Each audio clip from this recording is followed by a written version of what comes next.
Welcome to Nellore vlogs. ఈరోజు కట్టె పొంగలి తయారు చేసి చూపిస్తున్నానండి. ఇది నేను బ్రేక్ఫాస్ట్లోకి తయారు చేసి చూపిస్తున్నాను. మీరు కావాలి అంటే దేవుడి ప్రసాదంగా కూడా వాడుకోవచ్చండి. దేవుడి ప్రసాదంగా వాడుకున్నప్పుడు మనం వేరే పాత్రల్ని వాడుకోవాల్సి వస్తుంది. కానీ నేను ఈరోజు అయితే బ్రేక్ఫాస్ట్ కట్టె పొంగలే తయారు చేసి చూపిస్తున్నాను. ఒక చిన్న గ్లాస్తో పెసరపప్పు వేసుకున్నాను. ఒక దానికంటే ఇంకొంచెం పెద్దది బియ్యం వాడానండి. జిగురుగా ఉండే బియ్యం అయితే పొంగల్కి చాలా టేస్ట్గా ఉంటుంది. ఇట్లా కుక్కర్లో చేస్తున్నాను నేను. 2-3 సార్లు వాష్ చేసేసుకున్న తర్వాత దీన్ని ఒక 10 నిమిషాలు నానపెట్టేసుకోవాలండి. నానపెట్టేసుకున్న తర్వాత జీలకర్ర వేసేసాను.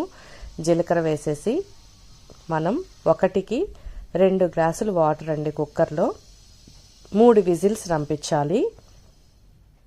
రంపించేస్తే ఇంకా ప్రెషర్ అంతా పోయిన తర్వాత ఇట్లా ఉడికిపోయింది చూడండి. అట్లా మెత్తగా అయిపోవాలి. అయిపోయిన తర్వాత ఇంకా మనం తిరగమాత పెట్టేసుకోవడమే. నేను తిరగమాత వచ్చేసి సగం నెయ్యి సగం నూనె తీసుకున్నాను. ఈ ఆయిల్ అనేది నెయ్యి అనేది మీకు టేస్ట్కి ఎంతైతే ఇష్టమో అంత వేసుకోవచ్చండి. నేను 5-6 స్పూన్లు వేస్తున్నాను. ఇది కారం రావడానికి నేను బయట అమ్మిన మిరియాల పొడే వాడానండి తిరగమాతలోకి. నెక్స్ట్ కొన్ని మిరియాలు వేశాను. మిరియాల పొడి మిరియాలు 2 వాడాను. ఇదేనండి మొత్తానికి కారం రంపిస్తుంది మనకి కట్టె పొంగల్కి. నెక్స్ట్ వచ్చేసి ఇంకా కరివేపాకు వేసేసాను.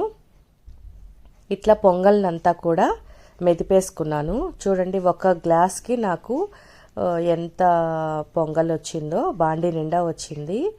సాల్ట్ వేసిన తర్వాత సాల్ట్లో కొంచెం వాటర్ పోయాలి. సాల్ట్ మీద వాటర్ వేయండి, వేస్తే కరిగిపోతుంది.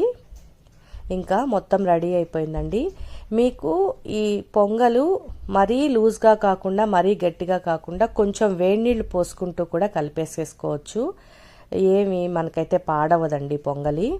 ఇంకా అయితే నేను తిరగమాత అంతా కూడా వేసేసేసి ఆ పొంగల్లో కొంచెం కలిపేశాను. నాకు ఇంకొంచెం నెయ్యి వేయడం చాలా ఇష్టం అండి పొంగల్లో.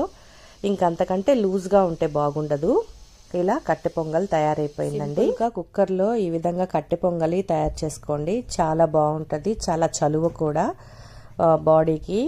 ఈ సమ్మర్లో బెస్ట్ బ్రేక్ఫాస్ట్ అని చెప్పచ్చు.